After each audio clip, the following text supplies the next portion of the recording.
I dobar dan ljudi, dobrodošli u još jedan video. Danas ćemo raditi squad builder. Konkretnije danas ću ja raditi moj najdraži i po mojem mišljenju najbolji tim Premier Lige svih vremena. To je samo moje mišljenje, ovo je po meni idealan tim. Svi ovdje su zaslužili da uđu u taj tim, barem u najuži krug, jer oni su zbilja jedni od najboljih igrača koji su ikada igrali u Premier Ligi, ali evo ja sam uspio sastaviti po mom mišljenju najboljih 11 i to u formaciji 4-3-3. Pa ajmo vidjeti tko je na golu.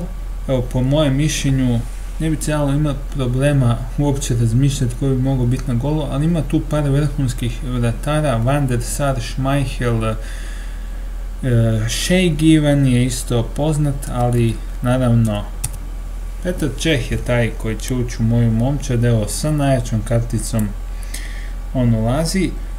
Drugi će možda malo šokirati javnost, ali moje osobno mišljenje je da je to Pablo Zabaleta.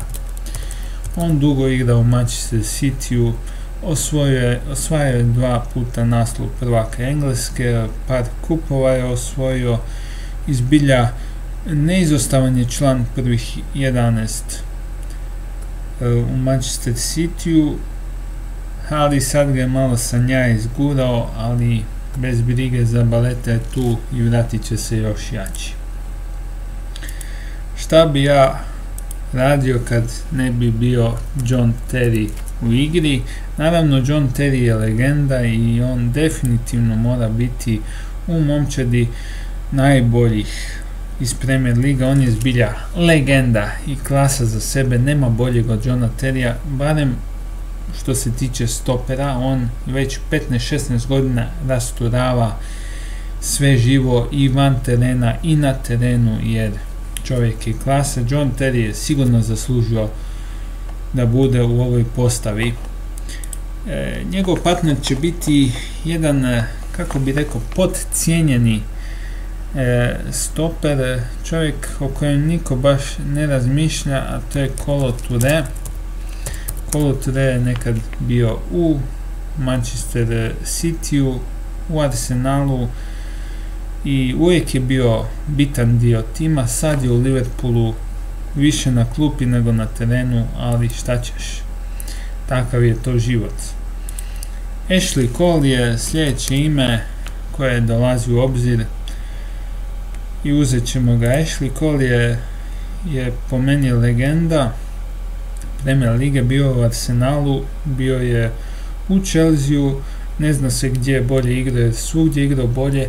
Navijači Arsenala ga smatraju izdajnikom, ali šta se može, on je i sa Arsenalom i sa Chelseaom uspio osvojiti Englesku ligu, boga mi, sa Chelseaom je osvojio i ligu prvaka, Europsku ligu, baš kao i John Terry.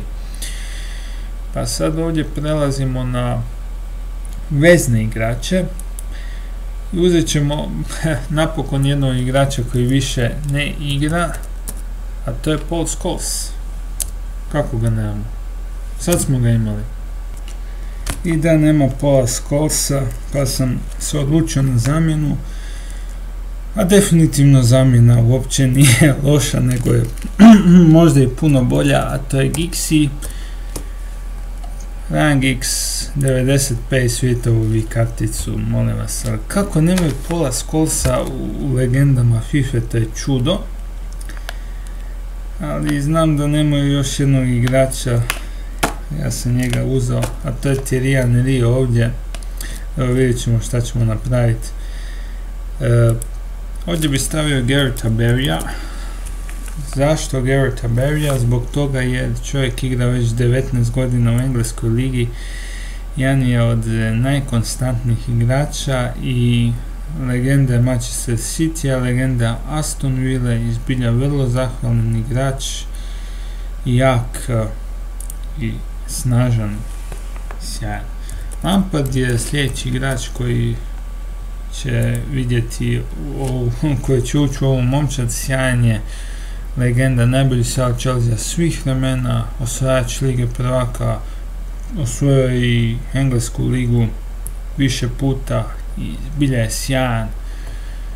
Ne moramo trošiti više riječi o njemu. Naprijed, kao glavni napadač bit će Didier Drogba. Evo, imamo karticu njegovu. Nemam šta trošiti riječi, čovjek je pokazao kako je zvijer. I šta da kažem, ništa.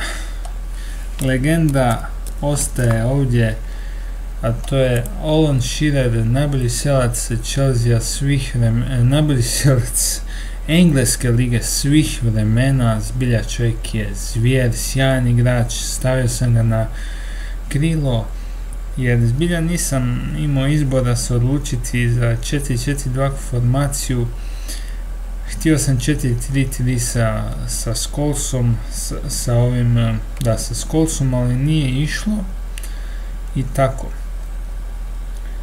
To je to, znači Shearer upada u momčad i ovdje bi ja volio staviti Thierry Henrya, ali njega nema. Njega nema ovdje, kako vidite. To je čudno, mislim, kako ga nema? A moraju biti sve kartice ovdje. Zašto nema kartice iz FIFA? A dobro, mislim. Nema njega, ali zato ima nekog drugog. Naravno, to je Cristiano Ronaldo. Uzet ćemo ovu najjaču karticu 96. I evo, nema Henrya, nema Scholesa i morao sam naći neke zamjene. Kemija 73 naravno slabija jer nisu svi ostali u engleskoj ligi, neki su se umirovili. Uglavnom, ovo je momčad koja je žarila i palila engleskom ligom više od 20 godina. I znači reći ćemo Čeh na golu, u obrani Ashley Cole, Toure, Terry, Zabaleta. Pa onda u vezi Lampard, Barry i Giggs umjesto Scholesa i u napadu Ronaldo umjesto Thierry Henrya, jer ipak Henry je faca, legenda i klasa. U napadu je Drogba i naravno Alan Shearer, najbolji strelac Engleske lige svih vremena i po meni možda i najbolji igrač Engleske lige svih vremena. Nikad nije dobio priliku da igra u nekom velikom klubu, igrao je u klubovima koji su onako u sredini, ponekad i u vrhu. Bio je prvak Engleske sa Blackburnom koji je poslije potonuo, ali nikad nije dobio priliku da igra recimo u Arsenalu, Unitedu i time je on sigurno još više zaslužio da bude u ovoj mojoj momčadi, jer ipak 200 i nešto golova zabiti u engleskoj ligi nije to mala stvar, a pogotovo ako igraš u slabim klubovima. I to je to, ljudi moji. Nadam se da vam se svidio ovaj squad builder. Ovo je moja najbolja ekipa Engleske. Like, share, subscribe ljudi i pozdrav.